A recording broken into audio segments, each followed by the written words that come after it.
Салам Кыргызстан. Ассаламу алейкум ардактуу телекөрүүчүлөр. Бүгүнкү чыгарылышыбыз Кара Суу районуна караштуу Нариман айыл өкмөтүнүн Лангар айылында болмокчу. Ооба, биз бул айылдын бүгүн өзгөчө таланттууларын, өзгөчө кооз жерлерин сиздерге чагылдырып бермекчибиз. Ал эми колубуздагы бул белектер Карагулжа районуна караштуу 1-май айылынан, ошондой эле ЛТР телеканалынан. Бул белектер кимдерди күтүп жатты экен, абдан кызык болуп жатса керек. Анда телекөрүүчүлөрүбүздү экран алдына чакырабыз. Бизден алыстамай жок. Ооба, биз айылга кирип жөнөдүк. Кызыктын баары алдыда. Аябай сонун айыл экен, аталышы дагы өзгөчө, Оппа!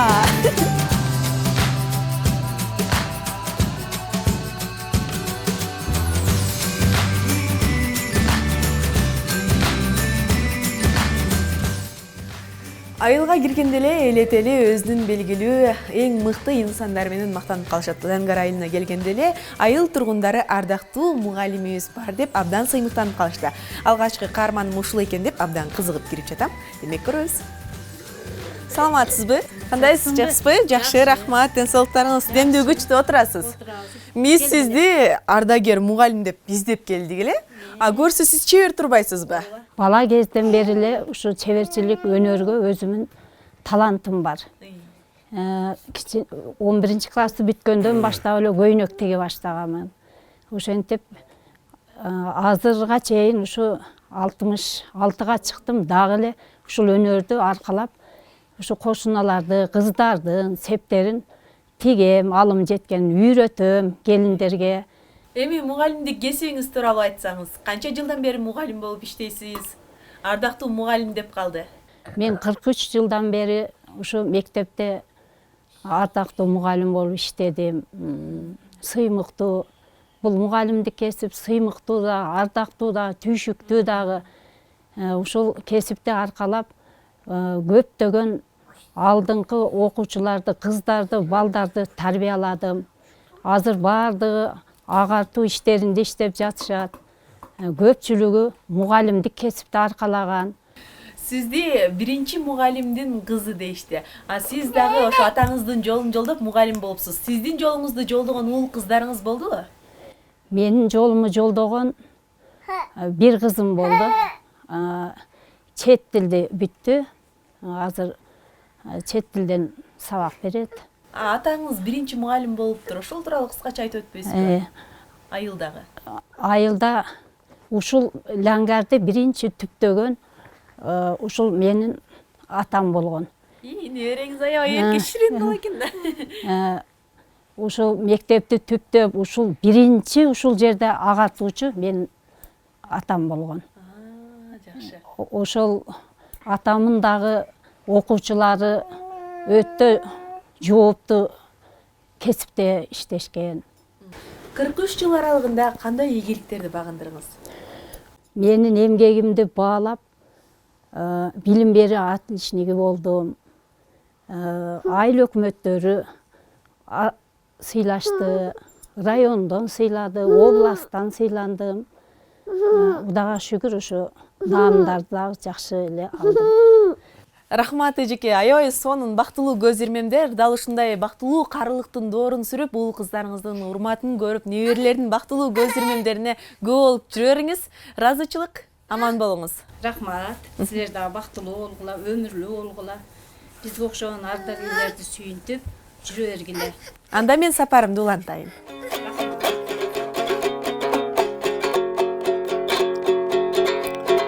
Çayıktaki eşeğim Sağıngan adam esterim Ömrülden gitmey çirkine Ayıldın salkını geçterim Бул жерде канча малыңыз бар эми? 30-дай мал бар да. Малдан сырткары дагы башка жаныбарлар менен дагы Кой, жылкы бар. эми канча жыл болду бул мал менен аралашып, мал жанып? Ушу сайыс тарагандан кийин эле ушул мал чарбачылыгын кармап кетебиз ушундан бери эле. Ошо менен тирикчилик. Кыргыз болгондо эле мал салып кармайт экенсиң да. Ошо тоодо жашасак биз мал салуу менен тирикчилик ушул. айтып калышат го, кыштан аман эсен чыгып алыш керек жазга депчи. Кандай чыктыңыздар быйыл? Чөп тойт кеңири эле болдубу? Тойт кеңири эле болду, Кудайга шүгүр эле. Малдыга карап тойт кылабыз да. Эми бул мал чарбачылык менен балдарыңыз дагы бар да, кызыгатталар дагы. Балдарым бар, 2 балам бар. 2 балам тилинде ошо Россияга барбайт, ушу мал менен иш кылышат үйдө. Чет өлкөгө кетпестен. Чет өлкөгө кетпейт. Ушул жерде эле балдарым ушу малды карашат. Ошо карашат эми бизди деле карыдык да, эми балдарга өткөзөбүз да бар жокту. Мындай кыл, андай кыл деп. Акыл насаат айтып тең. Акыл насаат айтып. Зайрага эми бул мал жанды өндүрүш, көбөйтүш өзүнчө бир түйшүк да. Азыркы эми малга кызыккандарды, эми кызыгып аткандарга кандай кеп кеңешиңизди айтып аласыз да? Эми түйшүгү жок нерсенин өзү болбойт. Ар нерсенин дагы түйшүгү болот. Кыйынчылыгы болот. Эми жаангерчилиги болот, ысыктын суугу болот, сууктун ыссы болот дегендей нерсе бул деле. Кээ бирде төлө өтө жакшы болот, кээ бирде ондай болбой калат. Эми бул мал чарбачылыгы эми кыргыз экенбиз, мал чарбачылык менен жашап келгенбиз илгертен эле ата бабабыз. Ошонун жолун улап келе жатабыз ошо мал чарбачылык менен. Абдан жакшы. Малдарыңызды эми дагы көбөйтө бериңиз. Биз эми ушу айылдын четинде экен, айылга кирип барайын эми. Мейли. Мен дагы Силерге да рахмат ушуга келгениңерге. Ушу биздин жайыттарды көрүп, биздин немелерди көрүп кеткениңерге үчүн. Силерге дагы чоң рахмат. бул жак менен түшүп кетсем болот да айылга эми. Болот, ушул жак менен, мына жак менен келсең, прямо айылга түшөсүң.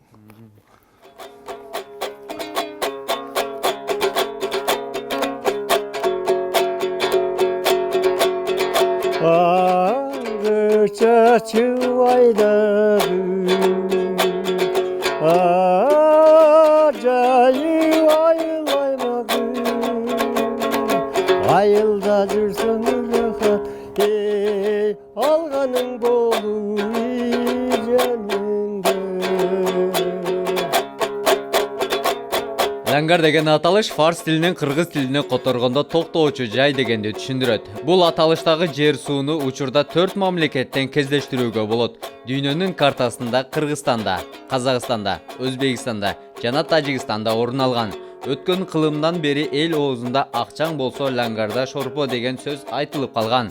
Айылдын аталышына кызыгып аксакалдан сурап көрүүнү туура көрдүк. Лангар деп аталганын себебин биз жакшы тактап биле албадык. Өзү негизи болжомол боюнча айтканда Бөксө тоо деген жерди түшүндүрүшкөн. Бөксө тоо жер деп. Ошонун негизинде гана биз айтып жүрөбүз да, чечмеси жок негизи дайын. Анан бул айылдын өзү негизиси баары тарыхый айыл болуп эсептелет. Себеби жибек жолу так ушул Лангардын айылынын өзүнөн өткөн.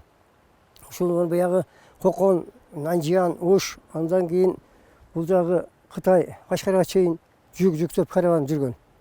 Ошо каравандар менен келгендер бардыгы мына ушул айылда жатып, ушул жерде эс алып, анан дагы жолун улаган андан арыгы. Андан кийин ушул жерде тойчу деген аксакал болгон. Биздин абаларыбыз. Ошол киши ошол жолдун паст жагында жашайт экен, сайдын боюнда, Машак сайдын боюнда. Ошол киши келген каравандарга тамак даярдап, манты, оромо, башкаларын жасап берет экен. Ошол жерде ошон соода сатып коюп, анан кийин ошол жерден жасап анан кетишет экен бардыгы. Эми негизинен алганда мөнөк уурусу көбүрөөк.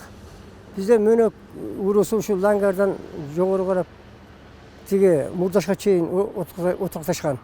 Ошол негизинде ушул Лангар мөнөк көбүнчө.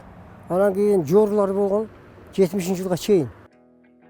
Кара Суу районуна караштуу Нариман айыл аймагындагы мына ушул Лангар айылы тууралуу айта турган болсок, калкынын саны 2000ден ашуун, 400гө жакын кожолук жашайт.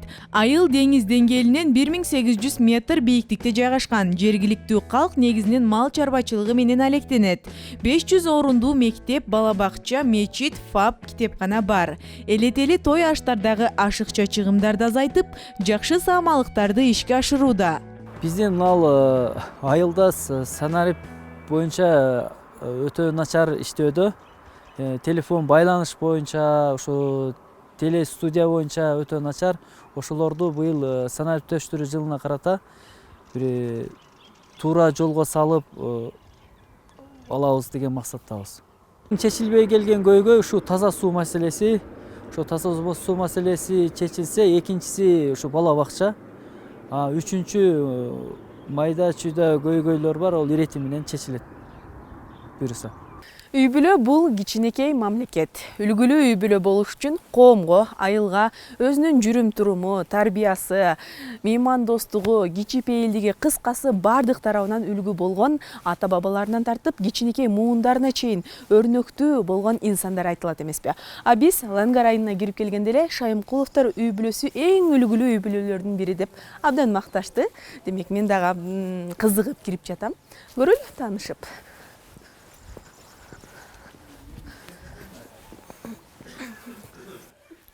Амансыздарбы? Шайымкуловдор үй бүлөсү. Адашкан жоксуң. Менин айылым көрсөтүүсүнөн атым Перзат. Сиздерди эң мыкты, бактылуу, үлгүлүү үй бүлө деди. Таанышып кетейин деп келип калдым. Келгиле, үй жака келгиле. Рахмат. Отура бериңиздер. Неберебиздин туулган күнү эле ошого туугандыктар баары чогулуп келишкен экен. Абдан жакшы. Шайымкуловдор үй бүлөсү ата бабаларынан тартып эл журтка абдан үлгүлүү эмгеги сиңген инсандар болгон дейишти да. Ошол тууралуу кыскача айтып өтпөйсүздарбы? Биздин чоң үй бүлө өзүңүз айткандай эле Шайымкулов Бекмаматовдордун үй бүлөсү. Ошол үй бүлөбүздү айылдагылар сыймык менен мындай той тамашаларда, башка нерселерде сыйлап турушат. Анткени элди сыйласаң, элден сый көрөсүң. Анан азыр сиз өзүңүз баяндап айткандай эле биздин 5 атабыз убагында ажыга барып келген экен. Эми ал ыйманга чакырган нерсе жакшы. Анан ошол атам, улуу атам экен согушка барып келгенден кийин эле ошол чарбалык иштерди иштеп, анан апам Шайымкулова Акберметке баш кошуп, ошол мезгилге чейин апам Эшматов орто мектебинде алгачкы мугалимдерден болуп турган экен. Ошол баш кошкондон кийин ушул Кудайга шүгүр 11 перзент көрүшкөн.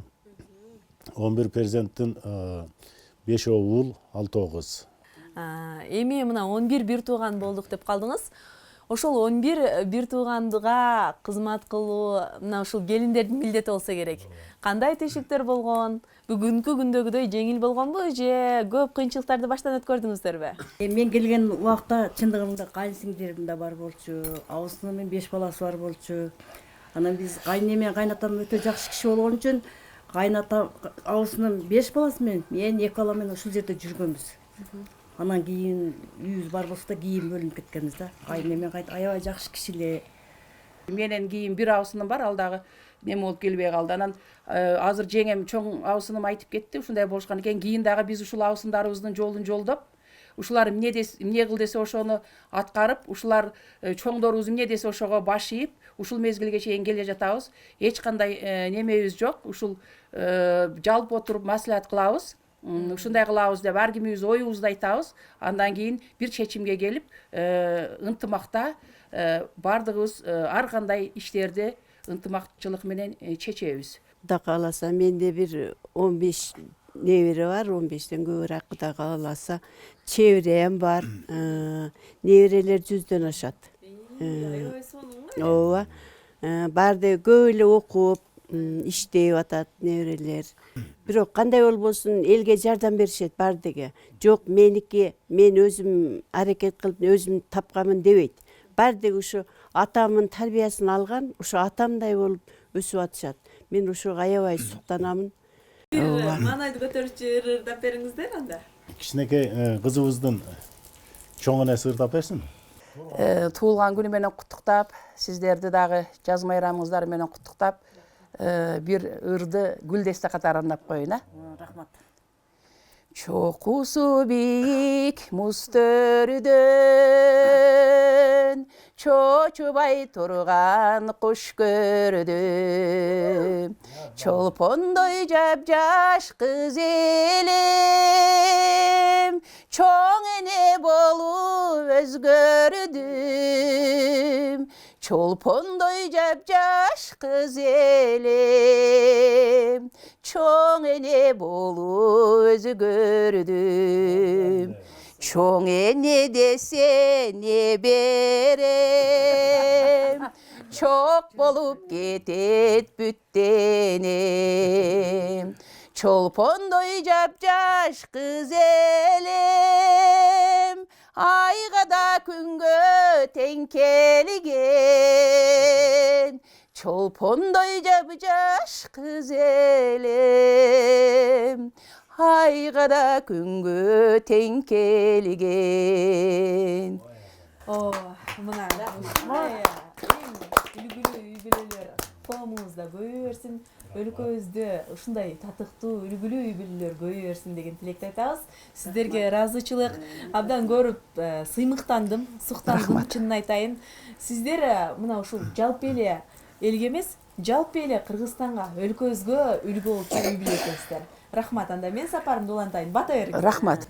Өлкөбүз, Кыргызстаныбыз тынч болсун. Амин. Элибизге жакшылык болсун. Амин. Мына 1-2 жылдан бери жакшы жактарына өзгөрүп келатат. Амин. Элибиздин пейили мурдага караганда жакшы жактарга өзгөрдү. Мындан да жакшы жактарга өзгөрсүн. Жалпы эле элибизди алдыңкы келаткан жаз майрамы менен куттуктайбыз. Ар бир үй бүлөгө бакубат жашоо, келечекке кең арыш. Амин. Азыр биз 35 жылдан ашуун бул темир устачылык менен алектенген Аванын үйүнө келдик. Ава чындыгында азыр мына жерде өзүнүн өнөрүн небересине үйрөтүп коюптур. Ава бул темир устачылык менен кандай үзүр таптыңыз? Эми үзүрбүз мына элдин кызматында жүрөбүз. Кудайсы элдер келсе, заказ берет өздөрү, мынаны жасап бер, onu берсе, биз отуруп ошону кылабыз. Бирөөгө барып биз базар-сазарга чыкмай жок. Ушу элден эле ошо элдин Анда айылдын жогун сиздер жасап береткенсиздер да. Өздөрү келишет, мынаны жасап бер, мынаны коюп бер деп. Ава бул темир устачылыкта кайсыл буюмдар жасайсыздар да? Биз эми элге керектүү гана буюмдарды. Эмнелерди? Мисалы үчүн мына газык, күрөк, така, мык. Сезондордо керек маалында ошо жасап бергенде ушуну жасап беребиз. Азыр мына жерде мен көрдүм, небереңиз таканын мыктарын жасап атат окшойт. Азыр неберем азыр таканын мыгын жасап атат. Азыр материал жоктугунан ошо азыр аз-маз материал тапкан маалда ошол өздөрү алып келсе, ошого жасап беребиз. Анан өзүбүз таап келген болсо, өзүнүн аттарга жасап, өзүнүн иштерди кылабыз да. Темирди монтип эритип, бул жасоодо кайсы ыкмасына көбүрөөк көңүл буруш керек да? Эмнеси менен? Темирди мына кызыганына карап. Темир кызыш керек да, кызыбаса ол жибийт да, жумшайт. Жумшагандан кийин ошону калып баягы камыр жууруганда эле ошо кызытып туруп анан ошо ийгине карап ийебиз да.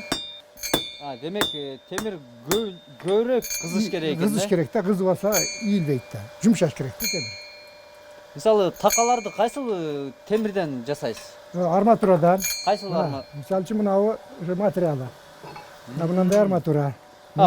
Кадимки эле арматурадан жасап коет экенсиз да? Азыр ушу болсо жумур темир болуш керек. 14-түк 16-лык арматура экен, 12-лик. 12-лик. 12-ликтен болот. Кызытып, анан ийилет да бул. ийилет. Ийип жасайсыз. Ава мүмкүн болсо мага бир аз үйрөтпөйсүзбү? Эми үйрөткөз, аны үйрөнө аласың ба? Аны үйрөнө албай калганан. Мыкты аракет кылып көрбөйүнбү? Кылып көр. Ошондо азыр мен кайсы эмне жасайм, ошону таканын мыгын жасайм. Таканын мыгын жасайсың. О, мына. Элеман мага үйрөтөт экен, а? Кандай кылабыз элеман? Мындай темирди кармайсыз. Анан темирдин үстүнө коебуз да. Аны жалпактайбыз. Буну бекем кармаш керек, э? Ооба, бекем кармасаң болбойт. Биринчи алып келип жалпаган эмне түзөп ал, жалпайт да мындай. Бержи башын, жалпайт дагы. Эми ошондой кой туруп ошону нурга. Тез кыймылда. Эми учун.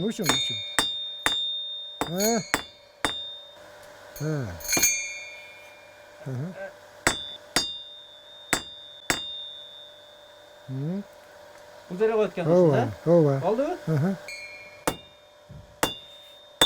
Болдубу? Болду. Мына, мынтип сындырат экен. Темир уста болсом да бир аз окшоштурганга аракет кылдым. Чындыгында кыйын экен. Мунун урушундагы катуу уруу же жумшак уруу дагы жолдор болот экен. Элеман, үйрөнгөнүңө канча болду? 1 жылдан ашпады. 1 жыл болду. Оңой эле үйрөндүңбү же аябай татаалуу экен? Оңой эле. Бир күндө канча таканын мыгын жасайсың? Жок, соккон мындай адам заказ кылса ошого карата жасап берем. Кардарлар буйртма бергенде гана жасап берсин азыр, э? Ооба, бул сиздердин үй бүлөңүздөрдө ата бабаларыңыздарда бул темир устачылык болгонбу же сизден эле уланып келатабы? Жо менен эле уланып келатат. Буга чейин биздин ата бабабыз баары жакшы баягы палвандар болгон. Булак чаап, еңишип, күрөшүп, ушулардан болуп жүргөн. А бизден мына мен эле кылган бу жерде. Балдарыма үйрөтүп ушу баягы темирге кыз жакын үчүн азыр мына небереме темирге жакын. Бар жоң колунан келет. Ошого өзүнүн мындай айтканыңы тез кабыл алат да. Абдан жакшы аба. Мен да келип сиздин темир устачылыгыңызды үйрөнүп кетсем болчу да экен. Кеңири келе бересиң. Сизге чоң рахмат. Мен сапарымды улайын. Рахмат сизге да ишиңер ийгиликтүү болсун. Ден соолуңар чоң болсун. Ушинтип элдин арасында ойноп күлүп келип жүргүлө. Рахмат аба. Небереңизге аябай сонун кылып үйрөтүп коюңуз. Кийинки муундарга небереңизди үйрөтүп кетсин. Макул, аман болуңуз. Доктор, биз болду, рахмат. Мейли, Элеман, ишиңе ийгилик. Аман болай. Абдан кызыгып атам. Элдер чогулуп, сонун маанайда алты бакан селкинчекти ойноп жатышат. Бир барып көрөйүнчү, кызыгып. Эмне себептен чогулду экен, же бир майрам окшойт, э? Охо, саламатсыздарбы, жакшысыздарбы? Баарыңыздар чогулуп алыпсыздар. Чогулганга эмне себеп болду? Же ким себеп болот? Бүгүн жаз майрамы. Охо, сонунго. Күндө майрам, күндө той. Алты бакан селкинчекти деп жатасыздар да. Ой, айтпаңыз. Маанайды абдан көтөрүп экен.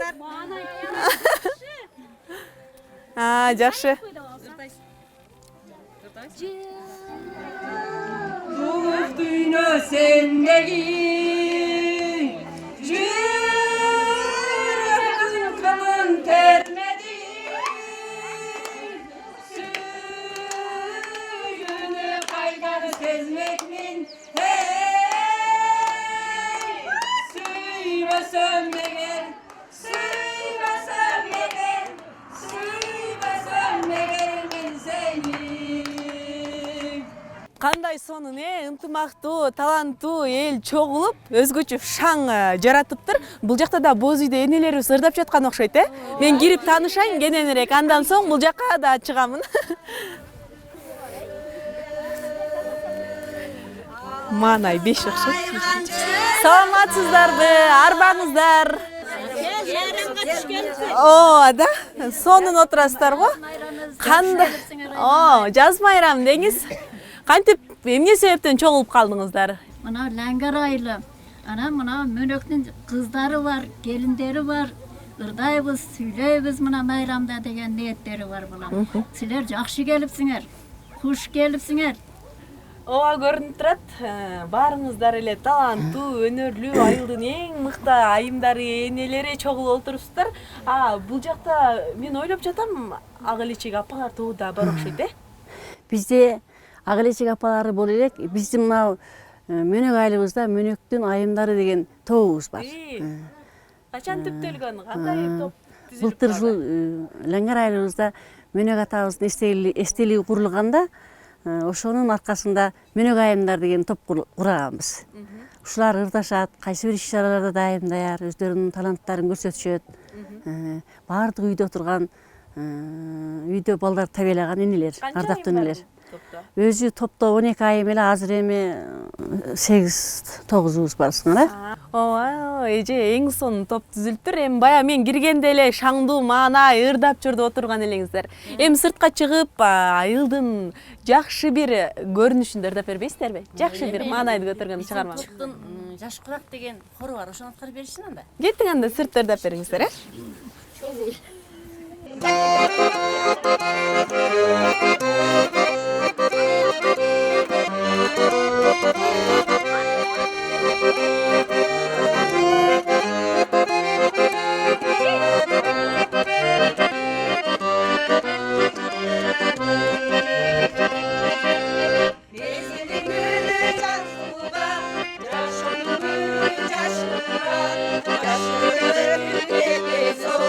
Yaşlı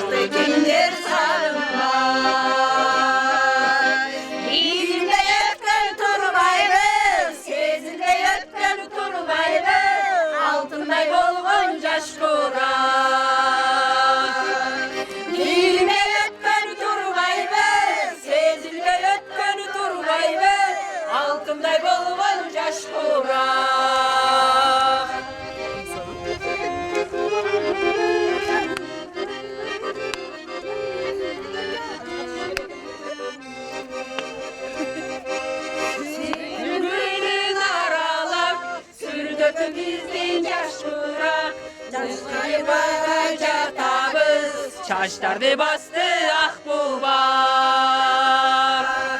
Mezgiller alga şaşılar, Trabzon'da bizden coşkuna. Çaşlardı bastı akbubar. Bilmey ötken turbaylı, sezilmey ötken turbaylı. Altınday bolğun coşkura. Altınday bolğun coşkura. Kek az yegan bir mehmon bo'lib kelib qolsa men bir cho'qon atib beramizga kelib o'quvchilarga bir ko'rsatib.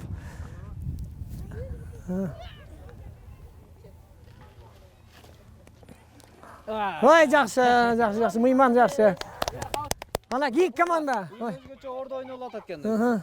Кандай майрамбы бул? Bu bayram mına bir jaz bayramına karata bir жаздын gelişine biz mına gündün ısık aптауында eşke çıkıp bugün şu taldı örönde ordu boyunca mektepler aralık zonanı ötkörüp atабыз da biz. Ordu boyunca biz rayonga dayardık yani bu ayıl jergesinde bu şu dayardık küçtü baldарды alıp alıp rayonga arabız 27 günü Karasu rayonunda ordu boyunca rayonduk melleş болады.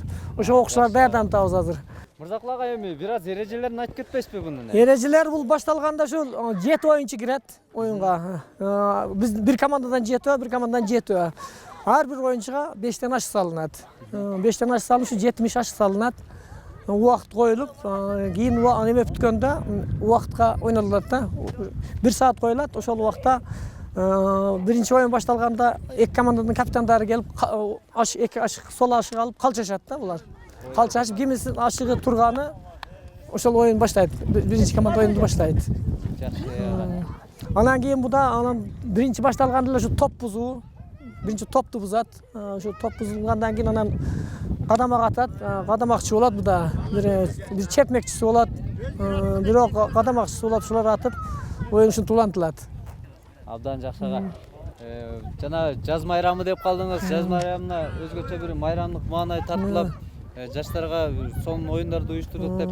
Менимче бул жакта да башка оюндар да болуп атат окшойт, э? Башка оюндардан бизде мына 9 коргол оюну боюнча дагы бизде жакшы жолго коюлган биздин мектепте. 9 коргол боюнча балдар şu эшке чыгып алып, мына күндө ойношуп, мына зал эми азыр эшке чыгып зал неме болгон көлөкө тарабында бизде аз күнгө чыгып алып тозгол ойноп атат бул жерде. Бул жакта да Бул жакта күрөшкөн балдар маш игишип атат, бул жерде күрөшүп атышат балдар. Мырзакулага абдан жакшы мына ордо оюнунда аябай көп эрежелер бар дедиңиз. Ушунун кадамак деген эрежесин мага бир көрсөтүп үйрөтүп койбойсузбу? Ошону үйрөнүп кетейин, айылга сапар алайын. Болду булар, мен кадап берейин. Ке кана томпойт берчи, бир күттү коебуз, мындай коюп туруп колду коюп, атабыз буну. Алып чер кап сүрөбүз да, бир тарак барап туруп ашыктардан арап сүрүп, чыгарбашка аракет кылып, bu texnikasını көрсөтөбүз да, айлакерлик кылып туруп чыга турган ашыктарды ичкери карап сүрүш керек болсом, кийинки команда буну четип чыгарып кетет да, оңой болот чыгарганга. Ошон үчүн bu жака чекие чыккан ашыктарды ичкери карап, борго карап туруп топтош керек сүрүп бир жака. Андан четкенде аркысыздыктан чыгарып салганга деле боло береби? Боло берет, чыгып кетсе онан жакшы, чыгып кеткенден кийин ичке киресиң да, отурасың, ичке кирип туруп, анан кийин четмекчи кирет ичке. Ошол кирип турган четип ашыктарды сүрүп чыгып кетсе боло берет. Анда ага мен дагы бир кадап көрбөймүнбү? Боло берет. Ке ашыкты берчи. Апке. Кандай дедиз? Бутту коет, э? Бутту коясың. Ошо уратасың, чертесиң. Кадайсың. Ha жақсы. Болды, рахмат мына. Эми ушундай болгондо, мына көрүп турасың, азыр киресиң, мына алтты ачып туруп отурасың. Азыр мына ашык жок, мына карап турасың. Алсаң боло берет, мындай отурасың, мына ашык бар экен, а? Болду, мындай карайсың дагы, отурасың мынакей. Мындай кармап туруп, ашыктала бересиң. Мына тийбейт, а? Табыш тийбейби ана? Аксакалдардан бир сурап койсоң боло берет. Тийбейби? Аласың ашыкты, мындай алып туруп. Боло. Ушундай кылып туруп çet kötöresiň mınday kıltırıp çertesiň mınday kıltırıp çertseň bolar. Şu ketme gaş. Sızdan çıgara çertiş kerek mazır. Sızdan çıgara çertesiň. Tompoyun ketip kaldı. Eger tompoyun ketpegende jakynrak düş kerek elende. Hem boldu mına aç çyp ketdi. Hem çyp oyun hem da çert albaysың da berden hem hazır. Bu jirdiň boldu. Bu jakynrak düşkende tompoy şetile kalış kerek elende ordunda. Daha o yerden kadap çyp keterseň bolar dile. Abdan jakşı aga. Sizge çoğun rahmat. Erejelerini үйрөнүп алдым. Кадамак деген эжесин айрыкча Жакшы чертим окшойт менимче. Жакшы. Анда оюңуздарды уланта бериңиздер жигиттер анда. Баштайлы. Мен айылга сапар алайын анда.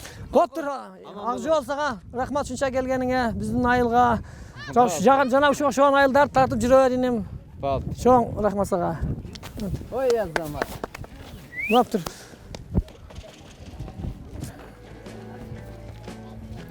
Мына ошентип айылдагы жаштар менен кошо ордо оюнунун кызыгына батып, оюн бүткөн соң Перизатка байланыштым. Ал менен айылдагы апалар сүмөлөк кайнатып жаткан жерге биргеликте барууну сунуш кылдым. Перизат бул жакта бирөөлөр ырдап атат да?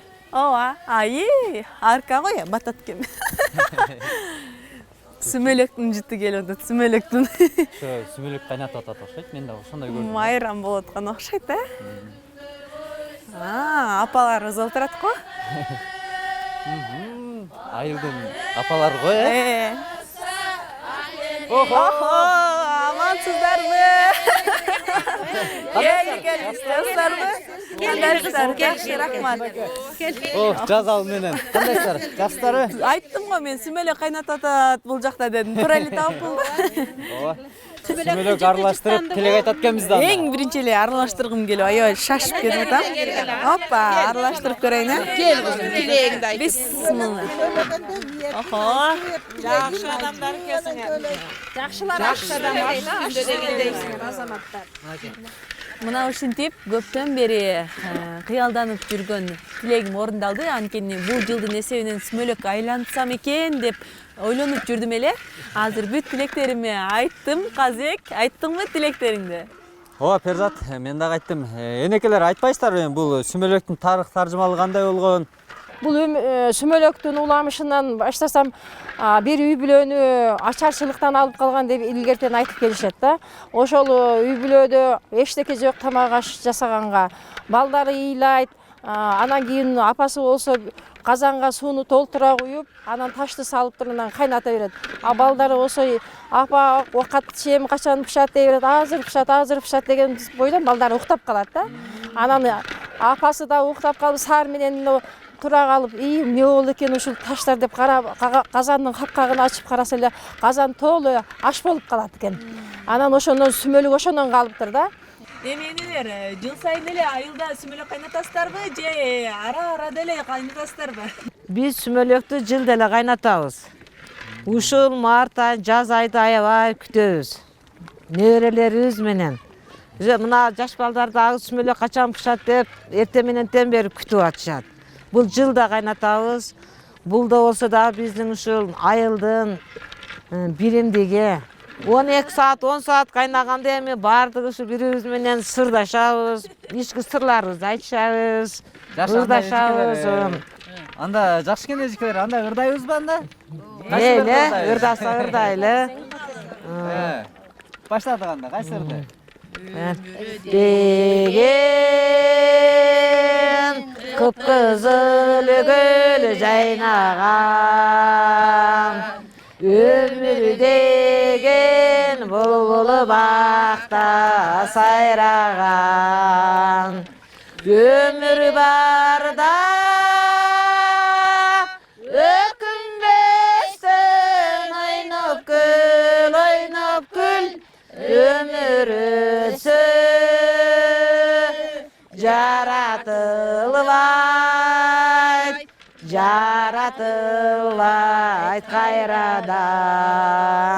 Шаңдуу чыгарма менен баарыбыздын маанайыбызды көтөрдүңүздөр, ыраазычылык. А мен бул белекти бул жакта эң улуусу, эң сулуусу экен эжекебиз. Энекебиз сизге белек болсун ЛТ телеканалынан. Рахмат. ЛТ каналынан келгениңиздер үчүн чоң рахмат. Сүмөлөгүбүздүн үстүнө келипсиңер. Силерге чыгармачылык ийгиликтер каалайбыз. Рахмат. Ошол азыр кандай ниеттерди тилесеңер, ошол тилекти Алла берсин силерге. Анда дагы бир ирет тилек кылып, кел казык аралаштырып койбойлу сүмөлөктү. Ооба, Перизат бир аз аралаштыралы да, анан кийин жөнөйлү. Сапарыбызды уланталы. Аябай айландырдык. Эми энелер, биз жолубузду уланталы. Силерге да чоң рахмат, маанайды көтөрдүңүздөр. Казык, жүрөм сапарыбыздагы карыды. Эртерээк барып, белегибизди теле көрүүчүлөрүбүзгө тааныштырып, андан соң биз уланталы. Макул.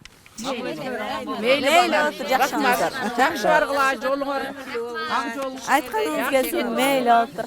Боптур, жакшы бар. Эх, Перзат бүгүнкү күн аябай сонун өттү. Айтпа. Өтө кызыктарга бай болду. Бир эле бизге эмес, телегөрүүчүлөрүбүзгө дагы абдан жаккан болсо керек. Казыбек, мен ойлойм эң кызыгы мына ушул айылдан алган өзгөчө белегибиз. Комуз. Бул белекти алгысы келген биздин айыл тургундары абдан көп болсо керек. Андыктан чамдаңыздар, айылыңыздардын өзгөчөлүктөрүн бизге SMS билдирүү же чалуу аркылуу кабарлап коюңуздар. Ал үчүн сиздерге экран алдында номерлерди сунуштайбыз. WhatsApp, чалуу аркылуу бизге сөз кабарлаңыздар. Биз албетте барабыз. Элетелин жашоосун чагылдырган менин айылым көрсөтүүсү ЛТР телеканалынан калтырбай көрүңүздөр. Биз сиздерди жакшы көрөбүз. Биз сиздер менен коштошпойбуз. Кийинки көрсөтсө көрүшкөнчө саламатта калыңыздар. Амандыкта көрүшкөнчө.